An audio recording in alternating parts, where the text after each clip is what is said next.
Hemingway checking in, and we are back with another video. So before we get into it, you know the drill. Make sure y'all go ahead and subscribe to the YouTube page, ring the notification bell so you get notifications for all my videos that I have coming forward. And we're gonna go ahead and get into the topic of today's video. So today I'm gonna give you 5 ways you can financially support an independent artist. Number 1, you can stream our music. Essentially, this is a free way and a paid way. It's paid, of course, because you're already paying for the streaming sites. So in that aspect, you're already paying for that.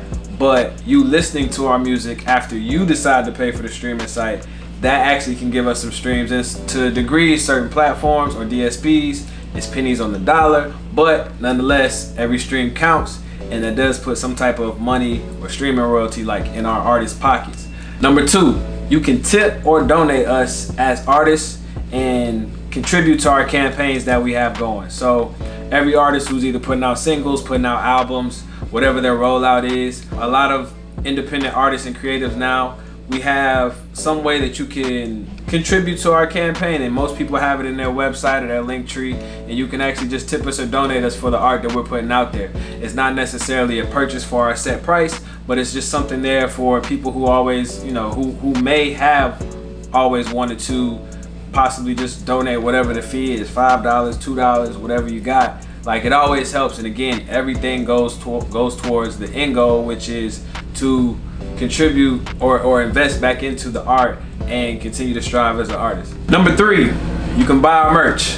Depending on the artist and what the merch looks like, if you are a fan of the artist, or even if you just happen to like the merch that you see, you can invest in the merch. Now, I am definitely a believer in liking the product. If you don't like it, don't buy it just because. I mean, but if you, and at the same time, if you want to just buy it just because, that's cool too. But in that situation, maybe you could donate, because, you know, let's say you buy a sweater or a shirt from an artist, it's $40, but you like the person, you don't really like the sweater, maybe you like the music, but you buy it anyway just to support. And it is supporting financially, but also that's one less piece of inventory that, you know, that person has to sell to somebody who might actually wear it and support the merch as well. So just think about it like that. But buying our merch always helps, and by all means, if you want to just buy it just to buy it, I don't want to take no money out of no other artist's pocket. I personally would want you to not only buy my merch, but wear my merch as well. I don't want it to sit up at the top of the closet, you feel me?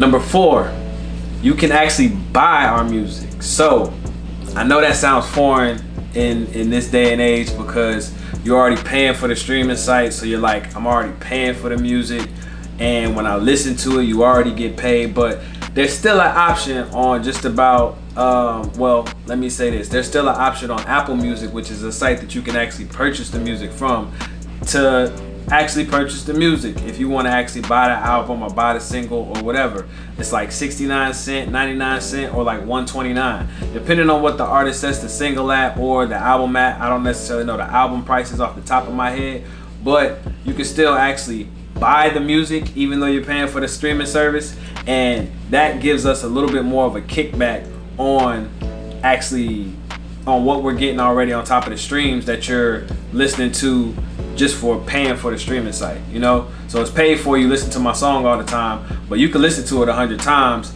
but buying it once, I'm probably gonna just literally, if we're basing it off of 100 streams, I'll probably get more money off of you buying my song for 69 cents than I would off of you streaming my song 100 times.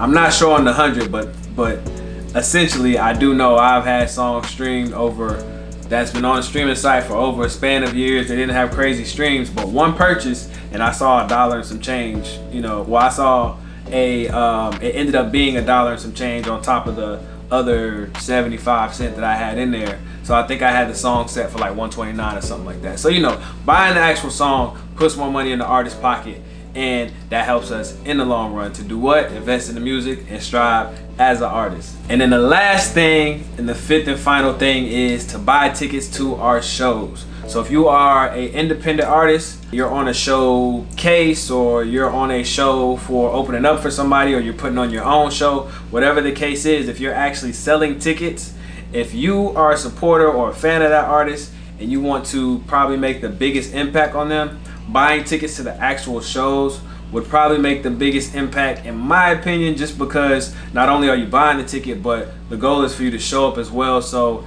it financially would support the artist, and it might not be the most money that they're getting. They're probably going to get a percentage of the tickets that they sell or whatever, but unless it's their show. But it also brings bodies out in a live show, and that gives the artist another opportunity to get another show or a higher paid show or something like that. And it's still, in the end, I think it probably makes the biggest impact overall. When you bring in bodies out to a building, that's most people would say in music, in any genre, that's the telltale story. If you have a real fan base, I guess, or if you have some if you have people that are really supporting you and behind your music, is if you can bring bodies out and fill up a club or arena or whatever the case. So if you buy tickets to the shows, artists will love you forever, and we start to remember faces, and we start to interact with people. That's how you build, that's how you grow, and it's a lovely thing, man. It's a lovely thing to see people out there that came to see you. I've only done it a few times with my own shows and had people that I know for sure were coming to see me, but a lot of other cases has been, different types of show settings to where I was just there with my few faces that I brought out. But that's the point of doing your own shows also, is building it up to where people can really come to not only see you, but help you build financially and grow as an artist. Things like that structure your business. So those are my 5 ways that you as a fan can financially support an independent artist. And if you know any independent artists today, send them this video so they can share it to other independent artists, and also share it with other fans who might not know or might not think about some of these ways to invest into the artists that they actually like and the music that they like to hear.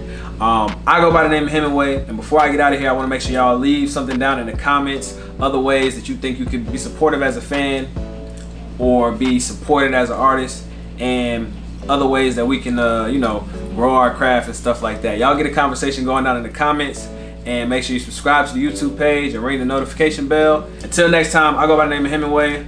I'm out of here.